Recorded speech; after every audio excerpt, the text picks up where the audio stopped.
5 مہینے کی حاملہ میری بیٹی کو بے دردی سے مار دیا گیا اور میں کچھ نہ کر سکی۔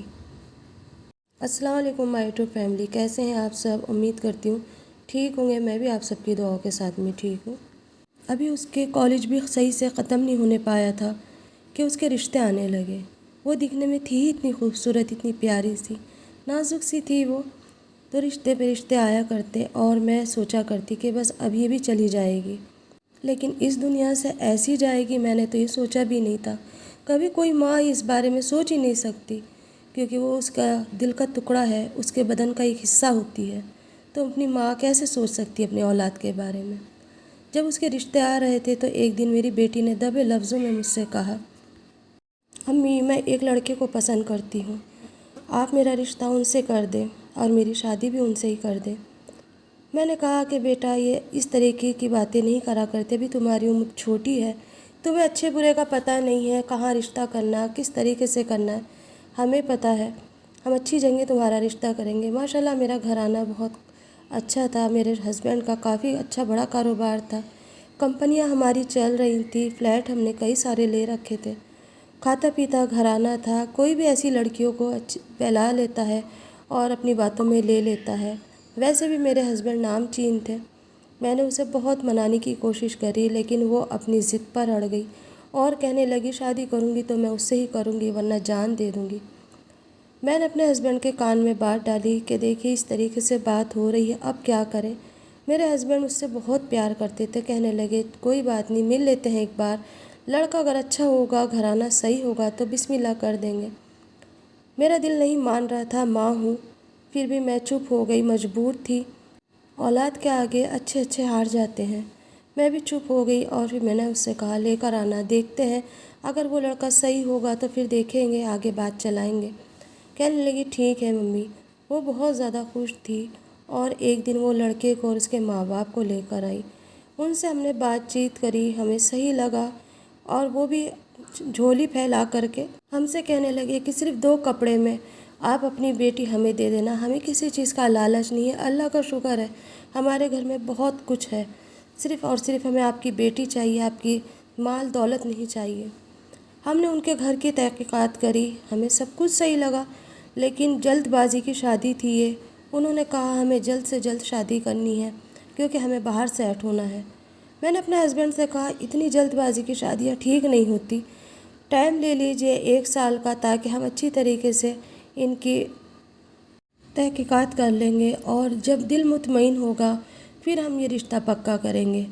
لیکن میرے ہسبینڈ نے کہا نہیں، سادے سودے لوگ ہیں، مال دولت کی تو ان کے پاس کمی نہیں ہے جیسے ہمارے پاس کمی نہیں ہے، رہی بات بیٹی کی تو سادے ہی لوگوں کے یہاں پہ بیاہ دینا ٹھیک ہے، کیونکہ اگر کوئی پریشانی ہوگی تو ہم دیکھ لیں گے انہیں۔ تو بس میں بھی چپ ہو گئی اور اس طریقے سے میری بیٹی رخصت ہو کر کے 3 مہینے کے اندر اندر اپنی سسرال چلی گئی۔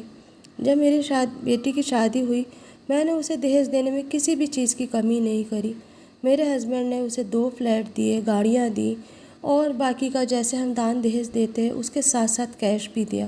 انہوں نے ہمیں منع کرا اور کہا کہ نہیں، ہمیں یہ ساری چیزوں کی ضرورت نہیں، لیکن ہم نے کسی چیز کی بھی کمی نہیں کری اور میری بیٹی دھوم دھام سے شادی ہو کر کے اپنی سسرال چلی گئی۔ 2 مہینے تک سب کچھ اچھا چلا، وہ آتی جاتی رہی، لیکن 2 مہینے کے بعد سے میری بیٹی کا آنا جانا بند کر دیا گیا۔ میری بیٹی کو فون نہیں دیا اور میں جب بھی فون کرا کرتی، اس کی ساس یہ کہتی کہ اس کا فون میرے پاس ہے، اس کو عادت ہی نہیں ہے فون رکھنے کی۔ مجھے بڑا تعجب ہوتا کیونکہ جب میری بیٹی کی شادی نہیں ہوئی تھی وہ 1 منٹ بھی فون سے الگ نہیں رہتی تھی۔ میں خاموش ہو گئی، پھر میں نے کہا کہ میں اسے لینے آ رہی ہوں۔ وہ کہنے لگی کہ ٹھیک ہے آ کر لے جاؤ، بالکل بھی شک نہیں ہونے دیتے تھے وہ مجھے بھی کہ میری بیٹی کی زندگی کیسی گزر رہی ہے۔ میں اپنی بیٹی کو لے کر آئی، میں نے اس سے کہا تم فون کے بغیر 1 منٹ نہیں رہتی تھی، اب تم فون اپنے پاس نہیں رکھتی، بڑی تعجب کی بات ہے۔ وہ کہنے لگی میں گھر کے کام میں یا ویسے مصروف رہتی ہوں نا امی، تو مجھے فون کی ضرورت ہی نہیں پڑتی، اس لیے میں امی کے پاس چھوڑ دیتی ہوں۔ میں خاموش ہو گئی۔ اس دن اس نے اچانک مجھ سے کہا کہ امی مجھے 1 لاکھ کی ضرورت ہے۔ میں نے کہا 1 لاکھ روپے کیا کرو گی تم؟ ابھی تو شادی ہوئی ہے۔ کہنے لگی دے دیجئے نا۔ میں نے اسے 1 لاکھ روپے دے دیے۔ میں نے سوچا شاید کسی چیز کی ضرورت ہوگی، کچھ لے گی، نئی نئی شادی ہے، ہسبینڈ سے مانگتے ہوئے شرم آ رہی ہوگی۔ اسی طریقے سے رفتہ رفتہ کر کے وہ کبھی مجھ سے 50,000 کبھی 1,00,000 مانگا کرتی اور میں اپنے شوہر کے بغیر بتائے چپ چاپ سے دے دیتی، کیونکہ ایک ہی بیٹی تھی میری۔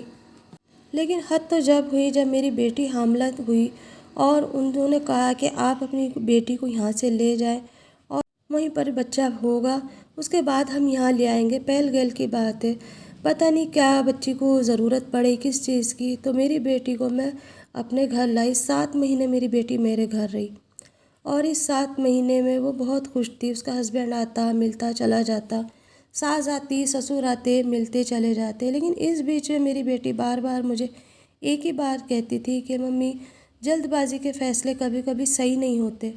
میں نے اس سے کئی بار کہا کہ تمہیں کچھ پریشانی ہے تو بتاؤ، تو وہ کہنے لگی کہ نہیں کوئی پریشانی نہیں ہے۔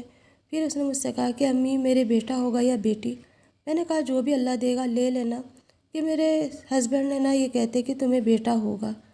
مجھے بڑا تعجب ہوا، پہل کے بچے میں اس نے یہ بات کیسے کہہ دی؟ میں پھر بھی چپ ہو گئی، میں نے کہا اللہ مالک ہے۔ خیر پہل کا اللہ نے بیٹا دے دیا، خوشی خوشی میری بیٹی اپنی سسرال گئی۔ جب وہ گئی ہم نے جب بھی بہت پیسے وغیرہ سب کچھ دیے، لیکن تیسرے دن میری بیٹی کے سسرال سے ایک نوکر نے فون کرا کہ آپ کی بیٹی کو بہت مارا ہے، آپ آ کے اپنی بیٹی کو دیکھ لو اور اب میرا نام مت بتانا۔ میں بس جیسے تیسے آنن فانن اپنے ہسبینڈ کو لے کر کے گئی، وہاں جا کر دیکھا میری بیٹی کے چہرے پہ نیل تھے۔ میں نے کہا کہ کس نے اس کے ہاتھ لگایا، مجھے بتاؤ صحیح۔ میرے ہسبینڈ نے بھی کہا، لیکن میری بیٹی نے کہا کہ نہیں مما میں اوپر سے گر گئی تھی، سیڑھیوں سے میں گر گئی تھی، اس لیے میری یہ چوٹیں ہیں۔ میں چپ ہو گئی۔ پھر اس کے بعد ہم گھر آ گئے، لیکن دل کے اندر ایک کھٹکا لگا رہا کہ کیا بات ہے۔ پھر کچھ دن کے بعد فون آیا کہ مما مجھے 50,000 روپے چاہیے، کبھی آتا فون 1,00,000 روپے چاہیے۔ میرے ہسبینڈ سے میں نے بتایا کہ اس طریقے سے میں اسے پیسے دیتی ہوں اور وہ فون پہ بار بار پیسے ہی مانگتی ہے۔ فون اسپیکر پہ رہتا ہے، ایسا لگتا ہے مانو اس کے آس پاس کوئی کھڑا ہے۔ میرے ہسبینڈ نے کہا کہ دیکھتے ہیں بلا کر کے اسے بات کرتے ہیں پوچھتے ہیں۔ جب میری بیٹی کو ہم نے بلایا تو میری بیٹی نے کہا کہ نہیں ایسی کوئی بات نہیں، کیا چیز تھی وہ جو چھپا رہی تھی، کیا بات تھی جو وہ نہیں بتا رہی تھی۔ اسی طریقے سے وقت گزرا، پھر اللہ نے جلدی سے اللہ کا حکم ہوا اور 1.25 مہینے کے بعد ہی میری بیٹی کو پھر حمل رہ گیا۔ اس بار اس کی ایک بیٹی ہوئی۔ بیٹی کے بعد بھی یہی حال ہوا، اس بار بیٹی اس کی سسرال میں ہی ہوئی اور بیٹی کے ٹائم پہ بھی میں نے کئی بار پیسے بھیجے۔ میں جانتی تھی کہ میری بیٹی پریشان ہے، کبھی میں ہسبینڈ کی چوری سے بھیجتی تو کبھی سائی سے بھیجتی۔ ایک دن میں نے اپنی بیٹی کو بلایا اور پھر میں نے اس سے پوچھا تو وہ رو پڑی۔ روتے روتے اس نے میری گود میں اپنا سر رکھا اور کہنے لگی آپ صحیح کہتی تھی امی، میں نے جو یہ فیصلہ کیا بہت غلط فیصلہ تھا، میری زندگی حرام ہے۔ جب سے میں یہاں سے گئی ہوں میں روز پیٹتی ہوں، میری ساس مجھے کہتی ہے کہ بیٹا ہی ہونا چاہیے، منحوس کہتی ہے کبھی کچھ کہتی ہے، اور میں جتنا مجھ سے برداشت ہو رہا تھا میں کر رہی تھی، لیکن اب برداشت نہیں ہوتا امی، اب مرنے کا دل کرتا ہے۔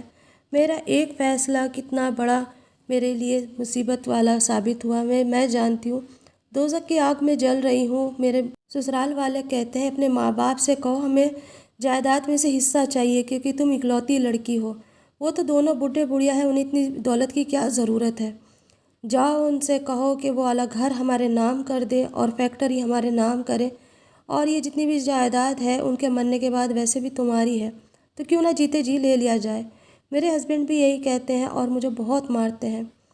میں نے اس سے کہا کہ تم خلاصہ لے لو اور یہاں پر آ جاؤ، تمہارے لیے کمی نہیں ہے، بچے اس کے اسے دے دو۔ وہ کہنے لگی بچے میری جان ہے، میں بچے نہیں چھوڑوں گی امی۔ میں نے کہا چلو بچے بھی مت چھوڑنا، ہم مقدمہ کر لیں گے، لیکن تم یہاں پر آ جاؤ۔ بس اس نے کہا کہ ٹھیک ہے میں اب جا رہی ہوں اور میں کسی نہ کسی طریقے سے آ جاؤں گی، اس بار میں وہاں سے خلاصہ لے کر ہی آؤں گی۔ میں بھی چپ ہو گئی، مجبور تھی۔ اس نے ضد سی پکڑ رکھی تھی کہ مجھے ایک بار جانے دو، کیا پتہ اگلی بار سب کچھ صحیح ہو جائے یا میں یہاں سے جاؤں تو وہ صحیح ہو جائے، اور وہ چلی گئی۔ لیکن ایسی گئی کہ پھر اس کے بعد میں نے اسے مرنے کے بعد ہی دیکھا۔ ایک دن صبح صبح فون آیا کہ آپ جلدی سے گھر پر آؤ، آپ کی لڑکی نے کچھ کر لیا ہے۔ وہ میرے داماد کا فون تھا۔ میں اپنے ہسبینڈ کو لے کے جلدی جلدی بھاگ کر کے گئی۔ میں نے سوچا مار پٹائی ہوئی ہوگی، جا کر کے دیکھتے ہیں کیا بات ہوئی ہے۔ میں نے جا کر کے دیکھا میری بچی کو انہوں نے مار دیا تھا اور بیڈ پہ وہ لٹی ہوئی تھی، اس کی دونوں ہاتھوں کی مٹھیاں بند تھی اور پیر اس کے مڑے ہوئے تھے۔ میں نے جا کر کے اسے اٹھانے کی کوشش کری، اس کے بیڈ کے پاس ہی اس کے دونوں بچے رو رہے تھے۔ میں نے جلدی سے اسے بچوں کو گود میں لیا اور اپنے داماد سے پوچھا یہ کیا ہوا؟ اس نے کہا اس نے خودکشی کر لی۔ میں نے پوچھا کیوں کری؟ بات تو بتاؤ، وجہ تو بتاؤ۔ اس نے کہا یہ مینٹلی طور پہ ڈسٹرب رہتی تھی اور ویسے بھی یہ نیند کی گولیاں کھاتی تھی۔ میں نے کہا آج تک میری بچی نے کبھی کوئی گولیاں نہیں کھائی، کبھی کچھ نہیں کرا، تم نے آخر میری بچی کو مار دیا۔ میں نے اپنی بچی کو گود میں لیا اور گود میں لے کے میں بلک پڑی۔ میرے ہسبینڈ نے بھی بہت کچھ کہا۔ انہوں نے کہا یہاں رونا دھونا مت کرو اور اس لاش کو لے کے جلدی سے جاؤ، ویسے بھی تمہاری لڑکی منحوس تھی، جب سے یہ یہاں آئی تھی ہمارے گھر میں منحوسیت پھیلا رکھی تھی۔ میرے ہسبینڈ آپے سے قابو ہو گئے اور انہوں نے کہا تم نے اس کے اوپر اتنا ظلم کرا، اس کے بدن پہ اتنے نیل ڈالے، اس کو اتنا مارا کرتے تھے، کبھی اس کا ہاتھ توڑ دیتے تھے تو کبھی پیر کی انگلیاں موڑ دیتے تھے، اس کا کیا؟ اس نے کہا کہ اس کی حرکتیں ایسی تھی کیونکہ یہ اور لڑکوں کے ساتھ سیٹ ہوئی ہوئی تھی۔ جو لڑکی شادی سے پہلے میرے ساتھ سیٹ ہو سکتی ہے تو اور کسی کے ساتھ کیوں نہیں ہو سکتی؟ بس اتنا سننا تھا کہ ہم دونوں عورت مرد روتے ہوئے اس بچی کو لے کر کے آ گئے۔ انہوں نے کہا ان بچوں کو بھی یہاں سے لے کر کے جاؤ ورنہ جائیداد کا حصہ ان کے نام لکھو۔ ہم نے کہا اگر ہماری بچی زندہ ہوتی تو ہم تو ساری جائیداد اسے ہی دے دیتے کیونکہ ہماری کتنے دن کی زندگی تھی۔ اس جائیداد کی وجہ سے میری بچی کو بے موت مارا دیا گیا اور میری بچی مر گئی۔ اس دنیا سے تو وہ چلی گئی لیکن ہمارے اوپر ایک دل پہ چھاپ چھوڑ گئی۔ کاش اس دن میں اپنی بچی کو نہ جانے دیتی، کاش میں اس دن اپنی بچی کو منع کر دیتی تو بے موت وہ میری بچی نہ ماری جاتی۔ کس طریقے سے انہوں نے مارا ہوگا، کیسے میری بچی کو تڑپا تڑپا کے مارا ہوگا، آج بھی میں سوچتی ہوں تو میں تھرا جاتی ہوں۔ کیا یہی انصاف ہے دنیا کا؟ کیا بیٹیاں اسی لیے بیائی جاتی ہیں تاکہ انہیں مار دیا جائے دہیز کے لیے؟ کب تلک بیٹیوں کو اس طریقے سے مارا جائے گا؟ کب تلک جلایا جائے گا؟ کب تلک ان کی آہ نکلتی رہے گی اور وہ سسکتی رہیں گی؟ لو میرج نے میری بچی کی زندگی خراب کر دی۔ پتہ نہیں اللہ کو کیا منظور تھا۔ اس کے چھوٹے چھوٹے بچے آج بھی ماں کے انتظار میں باہر بیٹھے رہتے ہیں اور کہتے تھے مما آنے والی ہے، مما آنے والی ہے۔